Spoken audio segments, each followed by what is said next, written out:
Welcome back to WeAreSC's Recruiting Roundup with Scott Schrader. I'm Dylan Brashier, and we're back on Monday with some more important recruiting news.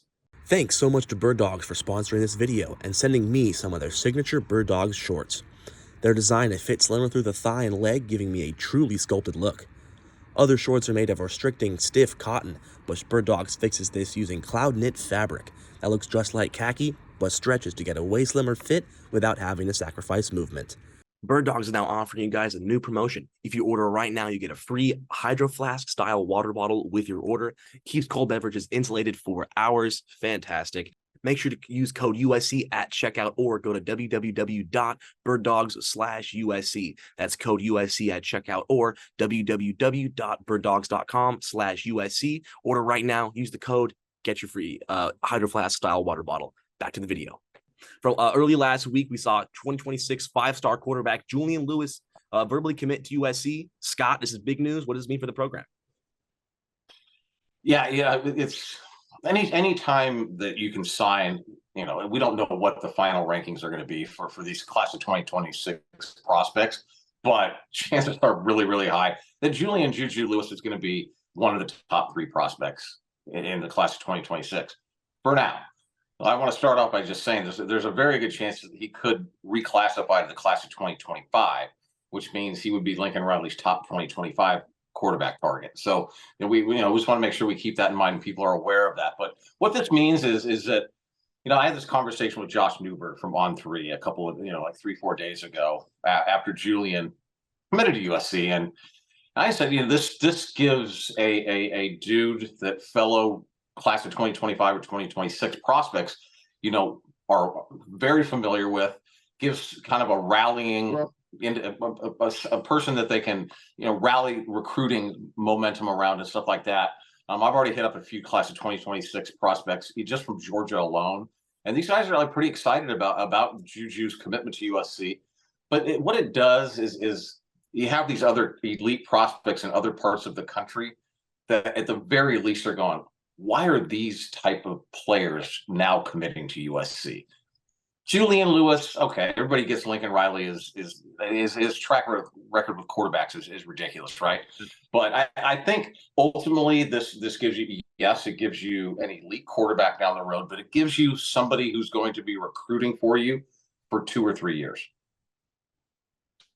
Yeah, it definitely adds to recruiting for the future. I mean, like you said, like-minded players are going to want to go where like-minded players are going to go. And yeah, we'll definitely see this.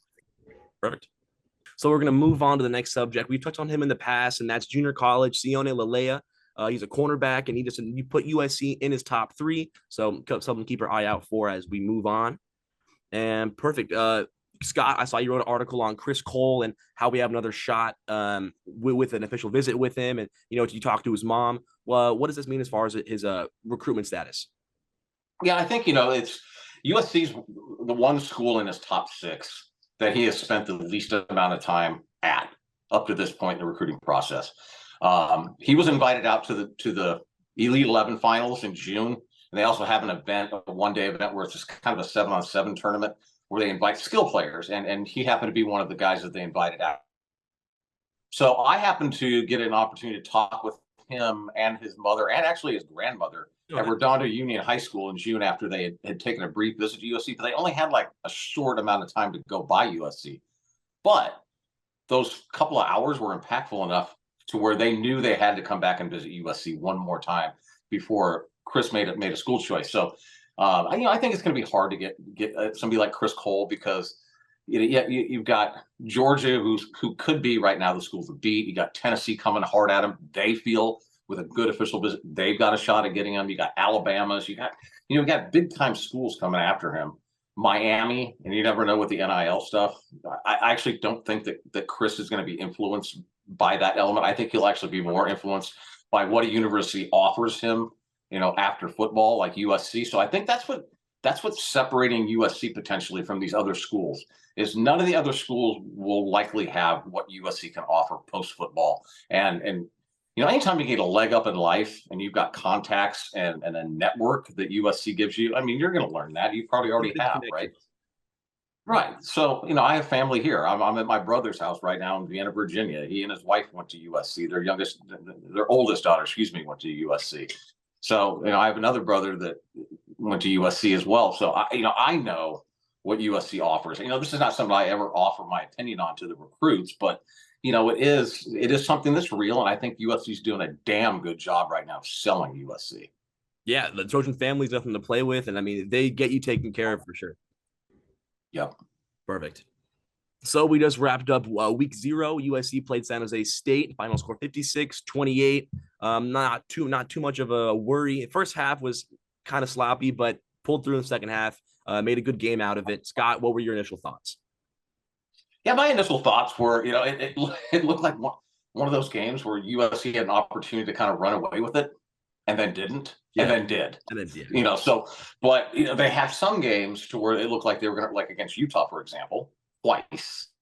It looked like USC was going to run away from Utah, and Utah ended up beating them. Yep. So at least USC came back and kind of that second half was actually pretty impressive offensively. I mean, if we're being honest, but and defensively, it's not, game 1. I'm not going to be one of those guys that's going to go, oh my God, this defense sucks. They're not going to make the playoff if they play defense like this. And okay.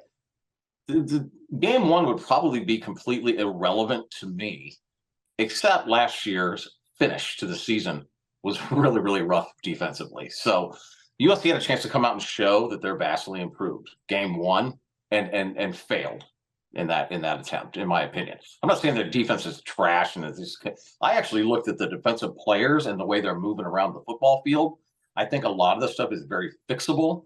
They still have to fix it and get stuff straightened out, but I'm just looking at the guys I have on defense, the way they are moving around. And I just felt like by game 3, maybe when they play Stanford, if you don't see a significant difference by Stanford, I start to be a little concerned. Right now, I wouldn't be.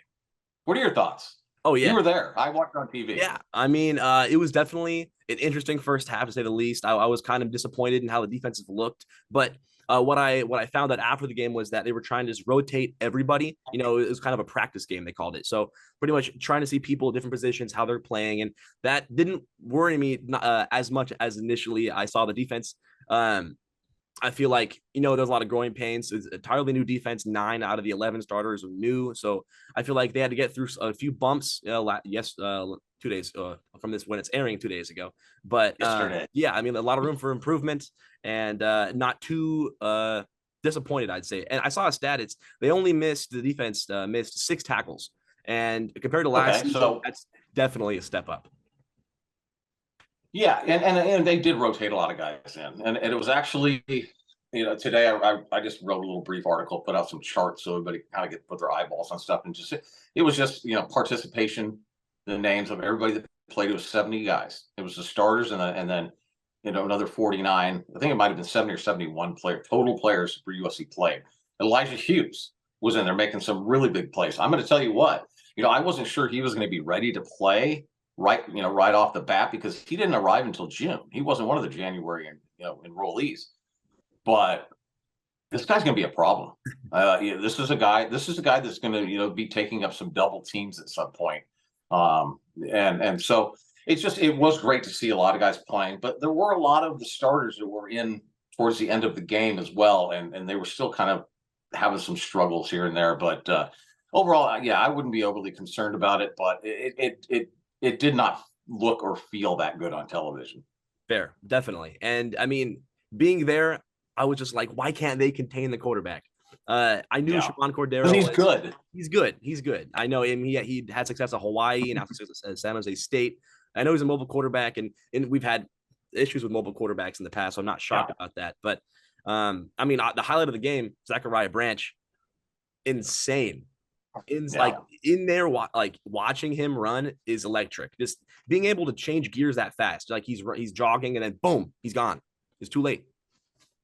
So there's a select number of guys that can make the transition from high school to college and have it look like they're still playing in high school. Yeah, and he's that guy.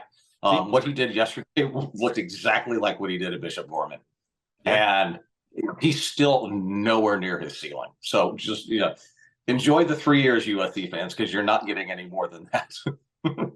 So week 1 success. on offense. Defense, of course, room to improve, but we'll see that hopefully improvements against Nevada next week, which should be an easier matchup. And then speaking of the San Jose State game, we had a few 2024, 5, and 26 recruits there. I'll read a list of names. We have Xavier Jordan, Brandon Lockhart, Dijon Lee, and then Braylon Conley, and of course, Jaylen Harvey. Scott, I wonder if you want to touch on maybe Jaylen Harvey for a little bit. I know he announced soon, and we were able to get it for one more official visit. What that means for him? Yeah, I'm not sure what his status is. There was a chance that he was going to announce his school choice before his first game of the year, which is next weekend. Oh wow! Or game 3. So we're not sure what's going on, but he took one last visit to USC this weekend. We have not talked to him yet, but I will be at Quince Orchard High School tomorrow to see Jaylen. So we'll get an idea of what's going on. But if you get to a certain point in the recruiting process where you stop kind of reading the words of what these guys are saying and you start, watch what they do. And he just visited USC, potentially less than a week before he announces his school choice. So, I don't want to say that, we figured this math problem out here because he came and visited USC. But my goodness, I've been doing this for 21 years. Anytime a guy takes a visit late in his recruiting process before he announces a school choice, it favors the school that he visited. Now, he could visit Penn State for all we know this upcoming weekend. So we'll see how that goes. But we'll talk to him tomorrow. Definitely. Talk to him tomorrow. So hopefully we'll get some more insight next week. Perfect. So that's enough recruiting news. Right now we'll switch topics. We'll go to week 1 prediction. So last week was week 0. Select the number of games. Now we got everybody next weekend. So me and Scott are gonna announce 5 games that we think are the most important and choose which team's gonna win. First up, we got Florida and versus Utah, the rematch from last year. Scott, what do you think? The line is at 6.5, and it's going to be played at Utah. Yeah, I'm going to go with Utah just because I know how hard it is to go to Utah and play there. And it's a great crowd. That's a huge factor right there because it's loud and they have a great fan base. Like, this is a very live fan base, very loyal fan base. But I think it's the altitude factor that really there was Biane Talamaiva, who played at USC and he's now the offensive line coach at Stanford, said that going to Utah was by far the hardest place to go play because of that altitude. Yeah, definitely altitude, crowd. I 100% agree, and I do take Utah in that. I mean, playing at Utah is rough, like we just said, and I don't think Florida's quite there yet. Florida won last year, correct? Against the Utah. Yes.